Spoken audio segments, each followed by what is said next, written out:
I'm an insomniac. And just like you, I was taught to place shapes into boxes. They gave us circles, stars, triangles, and squares. Here are your shapes. Place them here and there. So that means when you become of age, you will know yours. Now, by the age of 7, our children have ingested enough medicines to place elephants into comas. They gave you psychic Ritalin, placed you up on the prosthetic limb of false prophets, sunk de soma. Wake up in the morning, don't you smell the aroma of your destiny burning on society's kitchen, but you wake up itching for one of their 20,000 prescriptions to subtract the fact that somewhere in your subconscious mind, you have to know that God never slept. He only rested. But you claim to be manifested in his image, so I wonder how can you sleep in the belly of the beast? In the land of walking zombies, you become a feast for the deceased. How can you sleep? Shuffle your feet from week to week as you seek 9 to 5 enslavement, chasing lost dreams, trying to see which way they went in a country where they spent billions of dollars on this economic assembly line that we define as a school system. How can you sleep when our children are in class? They become fools and victims with their hands raised and their heads bowed. In the early days, they trained young slaves by keeping them away from their mama 8 to 9 hours a day. So, nah, Miss Millie, my son ain't coming to work for you because his mama is an insomniac. Because I don't get nightmares. I get these nights where the veil between insanity and reality has worn so thin, I can see God and the devil shaking hands, but they ain't friends. They're more like business partners where a deal is being closed, the kind where nobody knows the exact details, but everybody in the company knows something's about to go down. I hear the sounds of whistleblowers in my sleep, old souls, ancestor spirits, and no, baby, dead men do not keep secrets. What they have, they keep it hidden between blinks, between 40 winks, in the lucid dreaming stage of your REM sleep, and when they speak, I listen, even when I don't want to. For them, my soul becomes a scroll, my tongue becomes a whirlwind, and I'm shifting freely between planes, between calm and insane, like I don't know which lane to stay in. I just refuse to stay stuck in the traffic that most people want to play in. So while you and your friends stand in corners whispering, calling me a weirdo or a freak, I am standing barefooted in portals. I'm laughing with the immortals about after all this time you're still normal and you're still asleep, and I am still an insomniac. I bear the scars of being forced inside of a box that I was never meant to fit in.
It's one thing for me to be racist, but it's quite another thing for the structure of our society to be I racist. think that what we've done is buried. So, And I think it's important to recognize difference, because difference makes us who we are. We still have a long ways to go. How can you have racism without racists? I mean, it's going to require us to dig. Whenever you dig, there's going to be some work, right? There's going to be some pain.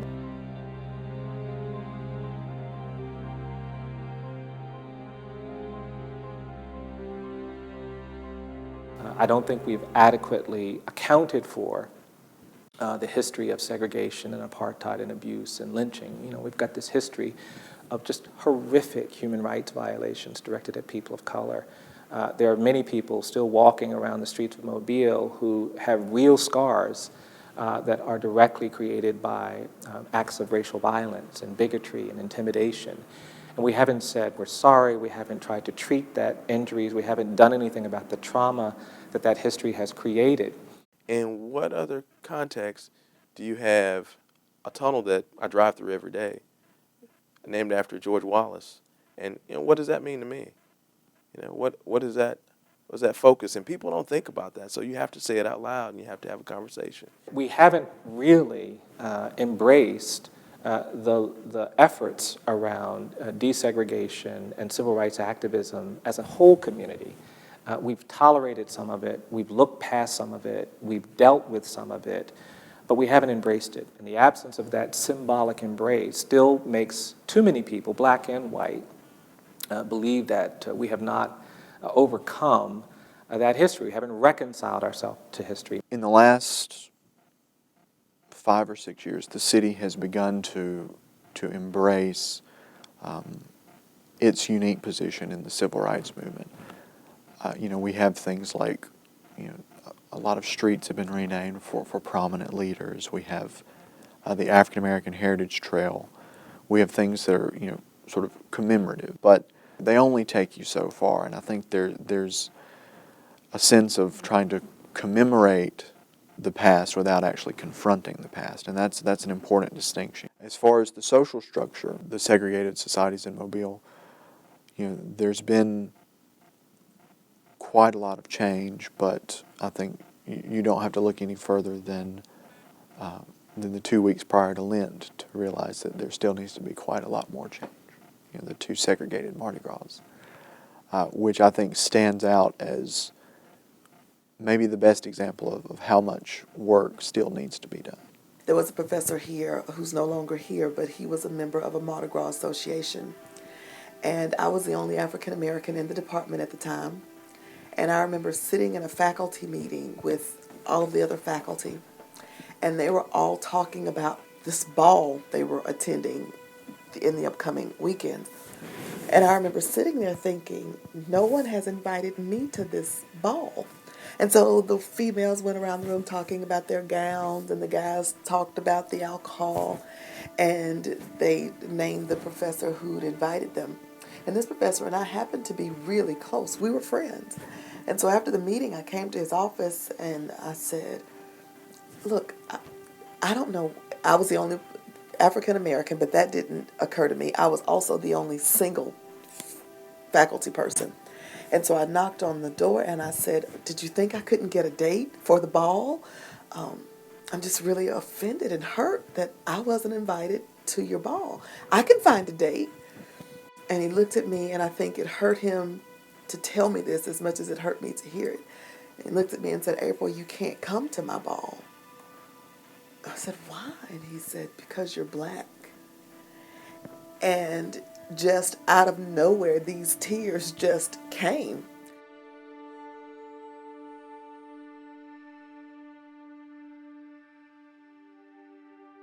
You're looking at the history of Mardi Gras and the social separation that permeates Mobile society. And in a lot of ways, there are people who, I think some subscribe to what I call a Mardi Gras mentality. There's a lot of fanfare and a facade of having a good time as long as things stay separate. I wonder why that exists. And I seriously wonder why, if you work with folks side by side, if you share the city, if you share a state, why you don't interact as much during this time of the year. That was the first time anyone had ever told me I could not come to something because I was black. Where do you stand, particularly for the last float? Where are you that last night of Mardi Gras? Where are you standing when you see that coming with the old-time flambeau lighting up the Confederate column? And how do you interpret that when you see it? Is it an interpretation of, oh man, darn, I hate for Carnival to be over, the fun is being chased out of the city?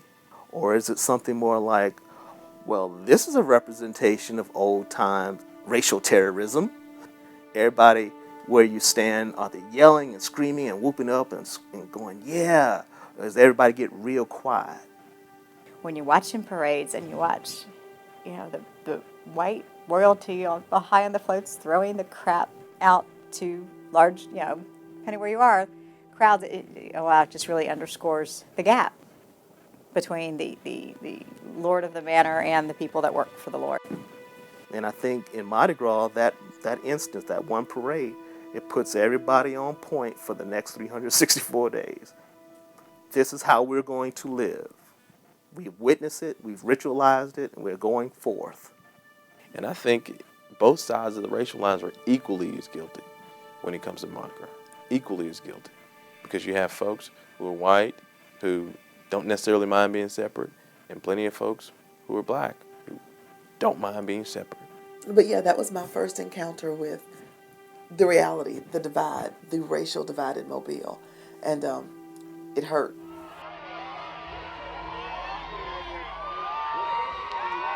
For the old guard, it is who we belong to or who we knew. But for most of us in my generation, whereas there's some things we have to do to get into the door, get our foot into the door, there's a recognition that in order for us to understand, we have to look beyond those existing connections. Not everybody has equal access to our institutional powers, and not everybody has equal credibility with them. So it's necessary to balance this present return to individualistic thinking with a knowledge of systemic understandings. Most people are at a point where they don't want to name something race, and so we have proxies for race. And it could be things like take our country back. Sometimes people use class. But the reality is there's confusion. I mean, the confusion is going to continue until we get a new racial language, because the language that we have around race mainly developed from the 1940s and 50s and early 60s. The racial condition of that period has shifted. So some people have used that shift to argue that we're in a post-racial world. In addition, we become more diverse.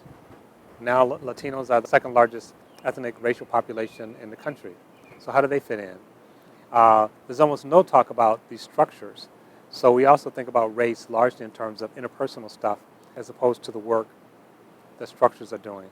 So we really are in a very confused period, and the period will only become more confused. At the core, with some of the older people who continue to what I say, spread the venom of bias and prejudice and superiority and privilege, they still believe at some point that there is something wrong with people who are born black or Latino or Chicano or Asian, that they still cannot see that person as a human being. And my job as a professor has been to teach their grandchildren and their children to give them new eyes.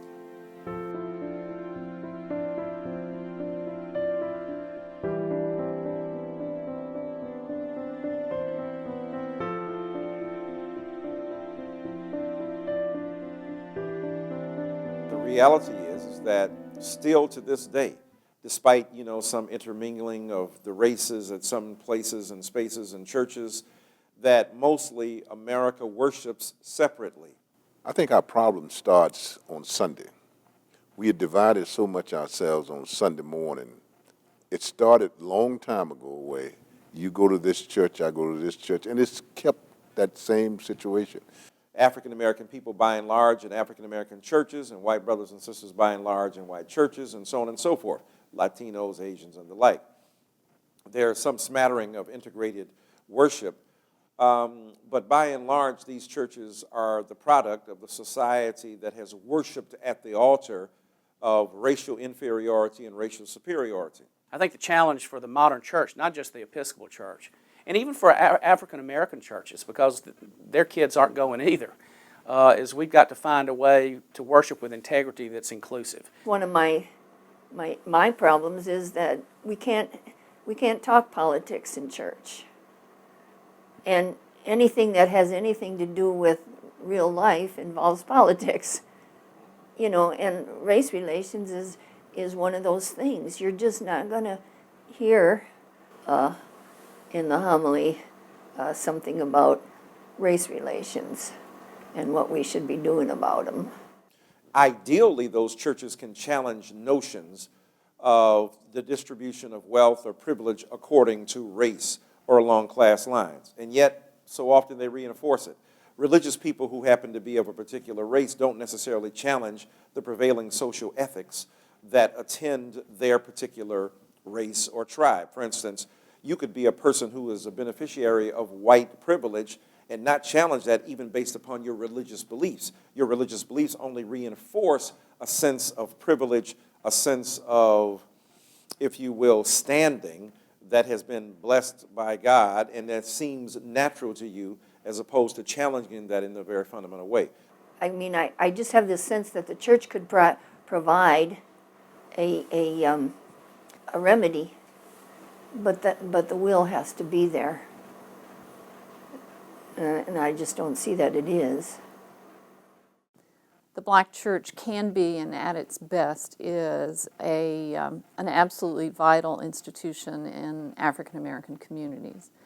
And it is a place of healing and wholeness and celebration of who you are. Their services are very emotional and very preaching oriented. We preach, but I'd give anything to get an amen or two every now and then. In fact, I'd love to preach in an African American church, because I've done that once at an ecumenical service, and there's nothing like being affirmed from the congregation that you're saying something that means something. You know, our group, every now and then there's a nod or a like that, but that's about the most you can expect. Churches have the responsibility to present a prophetic social gospel at its best that will challenge the prevailing norms in a society that undermine the possibility of people seeing each other as essentially equal.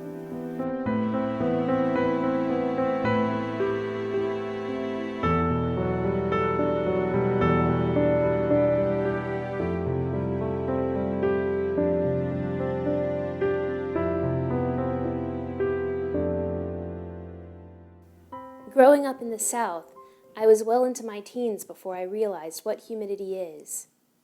Don't get me wrong, I knew the textbook definition. I understood what they were talking about when they talked about it on the news. But to me, that was just what air felt like. Air was supposed to confront you when you walk outside. It was supposed to engulf you in smothering, draining, stifling warmth, like a womb but without nurture or comfort. It was something invisible, unnoticed, hanging over you, heavy like a sheet, damp from an anxious, restless night, so native to the environment, so pervasive in our structures, so natural. It was almost like racism. Interestingly, the progression of race relations has slowed in the last several years due mostly to a continuing trend towards suburbanization and civic disconnect. In other words, more and more Americans are spending less and less time with people unlike themselves than ever before.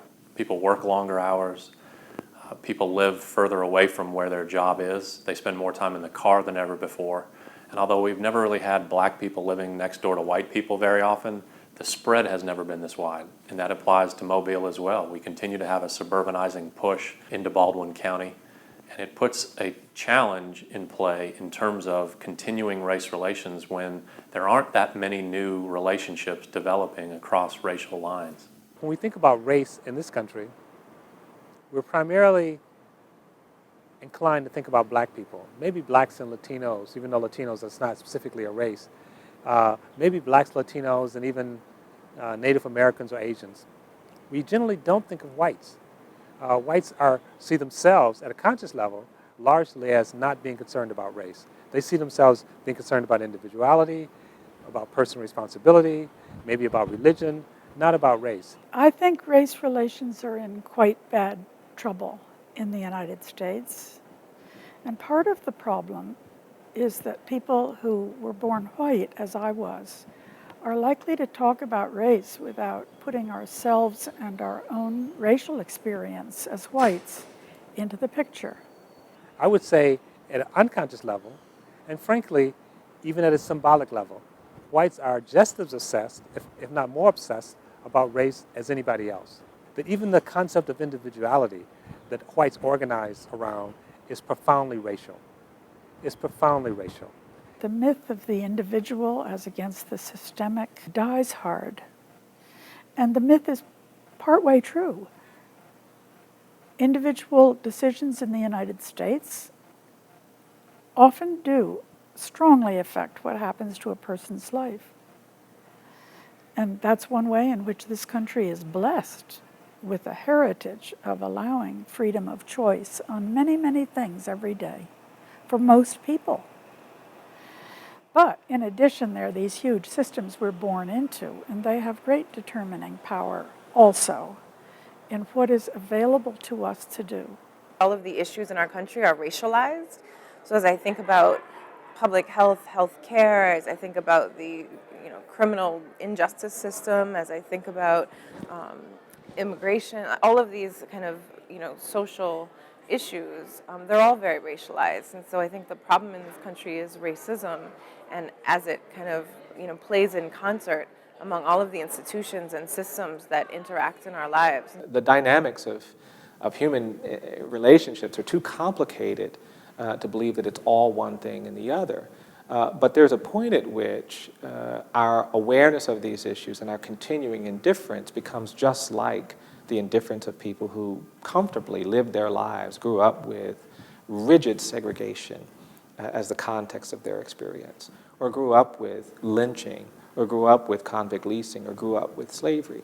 And I do think that our discomfort with self-reflection and critical thinking on this is a big part of the problem. It is absolutely true that at all times, at the height of Jim Crow, whites did not see that there was any problem.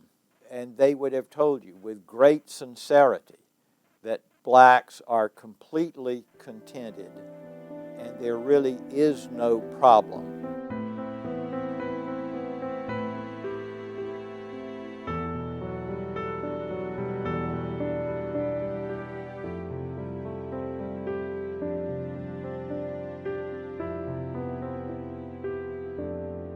I don't use the term racism often. I have a friend who says racism is a conversation-ending strategy. You say the word racism and the conversation shifts. It either stops completely or the discussion becomes, is he or isn't he a racist? Most people, when they think about racism, they basically think about personal prejudice, and that's the extent of what they believe racism is. But actually, that's only one small dimension of what all of racism is.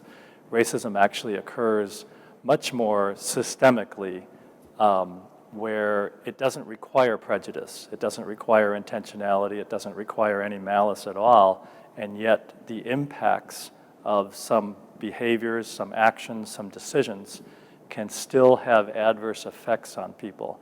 And often those effects are based on institutional policies or institutional practices that often aren't examined enough to see whether, in fact, they're as fair as they may appear on the surface. A number of political scientists have said, as society becomes more complex, the role of structures and institutions in helping to define what we are, in helping to mediate opportunity, in helping to shape our lives will become increasingly important. So you can have structures and institutions that are arranged in such a way that will produce inequality along racial lines, along a gender line, along a class line. It doesn't mean that anyone is necessarily intending for that to happen. They might be, they might not. That's to some extent beside the point. We have a responsibility to make sure those structures are really inclusive and they actually reflect the best values that we have. Structural racism, I think, is the one that's hardest for people to comprehend because it consists of a network of relationships that may or may not be visible to us. So like if I said to you, wherever you're sitting right now, look around you and tell yourself what is the structure of the room that you're in. And really, when you think about it, what's the structure of the room that you're in is what's most hidden.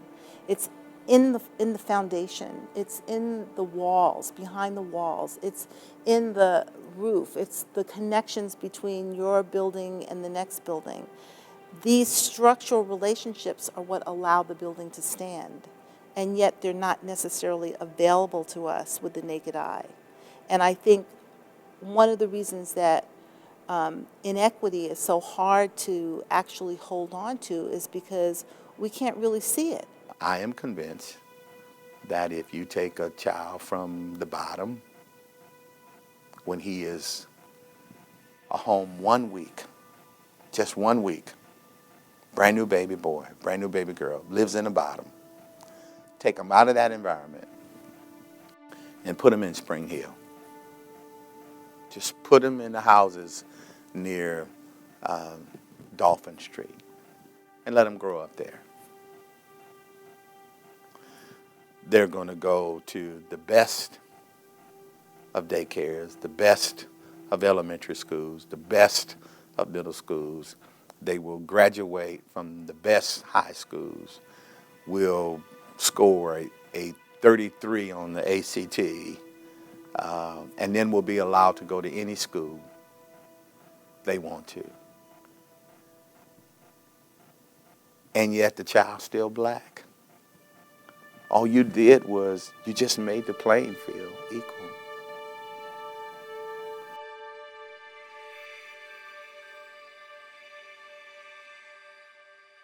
It's like a tree that the root is bad, or you continue to clip away at the branches and the leaves, trying to make it pretty, but the tree is still sick. And until you dig deeper into the roots, and in this country, because the roots of this country is built upon inequities, built upon racism, built upon oppressing certain groups, the system has risen and grown out of this particular root, this soil. And so until we begin to dig deep, and when we dig deep, I mean, it's going to require us to dig. And whenever you dig, there's going to be some work, all right? There's going to be some pain. Whether or not you're going to go to prison, or whether or not you're going to get a meaningful job, whether you're going to go to college or not, can just about be predicted by what zip code you come from. And those communities that are poor, and often communities of color, have by and large part been left behind by our society. A lot of people say, well, racism, we're using it as an excuse, right? It's an excuse for people not moving ahead and not doing what they're supposed to do. And what I tell people, I say, well, when you go to the doctor asks you what your current symptoms are. Now let's just take the state of inequities that exist here, symptoms of certain race, blacks continuing to fall behind, blacks populating the prisons and all these things. All this stuff that's going on as it relates to race here in this country. So the doctor looks at your current ailment, and then the doctor then looks at and asks, what is your medical history? So they want to see what your medical history is in order to be able to diagnose and see where you are today. And so when we look at this country, it's vital that we look at the history that birth the systems that we have in place in order for us to be able to better analyze and assess. So it's an analysis. The doctor doesn't ask you what your medical history is for an excuse. No, it's an analysis. The doctor is analyzing your history in order to provide a prescription that's more in line with your root problem. And so until we as a country begin to do that as it relates to looking at the roots of educational inequities, the roots of certain people being locked up, the roots of certain people not having a job, the roots of certain people being relegated to certain communities, then we're going to continue to have the problems that we have. The world is the world to us as it is to fish swimming in water. It's just a natural part of the environment. But we can look at the disparities that exist and say, when we see that there are disparities in health, in education, in the penal system, in any kind of large social issue, then we say something is going on. And unless you're willing to say, oh, there's something wrong with those people, all of those people, then you have to begin to ask yourself, why is this happening?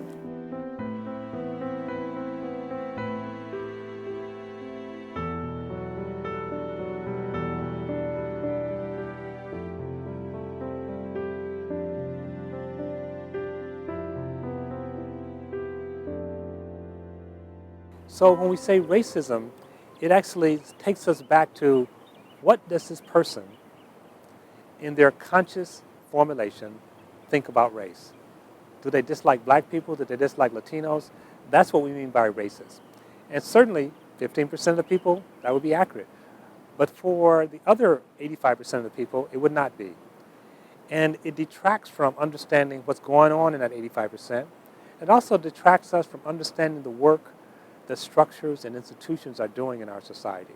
When you start looking at school systems and police departments and health delivery services, and you see such disparities in terms of how people get treated, then that's where the systemic level of racism begins to reveal itself. Just about every major key indicator of quality of life in this country is very racially skewed. And beginning from the very beginning with infant mortality all the way to life expectancy, you see huge racial disparities and everything in between, from home ownership, from educational attainment, healthcare access. All of those things are very racially skewed. And that's not happening by chance. There's some systemic inequalities that are going on in the system that have to be examined. Our education system, our media don't do a very good job of explaining how you can take seemingly race-neutral policies, lay them on top of a long history of explicit exclusion, and just create the same bad outcomes over and over again without intending to. How can you have racism without racists? How is that possible? Racism snaps us back to what's in this person's conscious mind. And it causes us to ignore systems, structures, relationships, consequences, and the unconscious. So we get distracted by the wrong thing. And there's a small group of people who are racist, and they should be called on it to the extent they are, but that group will continue to shrink. It doesn't mean that these racialized processes will continue to shrink. So we need to move beyond, is he or she a racist, and take responsibility for racialized outcomes and racialized structures, even if there's no one intending that effect.